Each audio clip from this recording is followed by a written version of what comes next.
As we continue toward nuclear medicine equipments, in this video we will look into linear accelerators. So, where did this all begin? Dr. Henry Kaplan and physicist Edward Ginston developed the first medical linear accelerator in the Western Hemisphere. The 6 megavolt unit was installed at Stanford Lane Hospital in San Francisco. Luckily for one cancer patient in 1956, that Henry Kaplan, MD, had already come to Stanford with an unusual goal: to turn a device used by the physicists on campus, the linear accelerator, into a tool for fighting cancer. That patient, a 2-year-old boy suffering from a tumor in his eye, was the first to undergo X-ray treatment from a medical linear accelerator that Kaplan developed with campus physicists. The treatment saved the child's sight, and he lived the rest of his life with his vision intact. 50 years and 40 million patients later, medical linear accelerators have become the backbone of radiation therapy for cancer worldwide. Roughly half of all cancer patients receive radiation therapy primarily from the rays generated by a linear accelerator. What is the application of linear accelerators? A medical linear accelerator, or LINAC, customizes high-energy X-rays or electrons to conform to a tumor shape and destroy cancer cells while sparing surrounding normal tissue. It features several built-in safety measures to ensure that it will deliver the dose as prescribed and is routinely checked by a medical physicist to ensure it is working properly. If you're scheduled for a radiation therapy session using a LINAC, your radiation oncologist will collaborate with a radiation dosimetrist and a medical physicist to develop a treatment plan for you. They will double-check this plan before treatment begins and implement quality assurance procedures to ensure that the treatment is delivered in the exact same manner. Let's look into components and working principles of linear accelerators. We found a very informative video on linear accelerator components and working principle of Elekta's LINAC YouTube channel. In this video, they have explained the information in quite a simple manner. Let's check it out.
Redirected towards the target.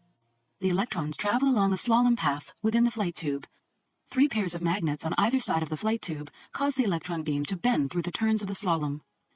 This process not only positions the beam to strike the target, but it also further focuses the beam to a diameter of 1 millimeter. The design of the magnets enables them to focus electrons of slightly different energies onto the same point on the target. This is called achromatic behavior. This slalom bending is unique to Elekta linear accelerators. It helps to minimize the size of the machine and ensures that its isocenter remains low, which is important for patient setup.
type of LINAC is intensity modulated radiation therapy. Intensity modulated radiation therapy, or IMRT, is an advanced mode of high-precision radiotherapy that uses computer-controlled linear accelerators to deliver precise radiation doses to a malignant tumor or specific areas within the tumor. IMRT allows for the radiation dose to conform more precisely to the three-dimensional shape of the tumor by modulating or controlling the intensity of the radiation beam in multiple small volumes. IMRT also allows higher radiation doses to be focused on the tumor while minimizing the dose to surrounding normal critical structures. Treatment is carefully planned by using 3D computed tomography, CT, or magnetic resonance, MRI, images of the patient in conjunction with computerized dose calculations to determine the dose intensity pattern that will best conform to the tumor shape. The second type of LINAC is volumetric modulated arc therapy, or VMET. Volumetric modulated arc therapy, or VMET, uses photons, W rays, generated by a medical linear accelerator. Very small beams with varying intensities are aimed at a tumor and then rotated 360 degrees around the patient. This results in attacking the target in a completely three-dimensional manner.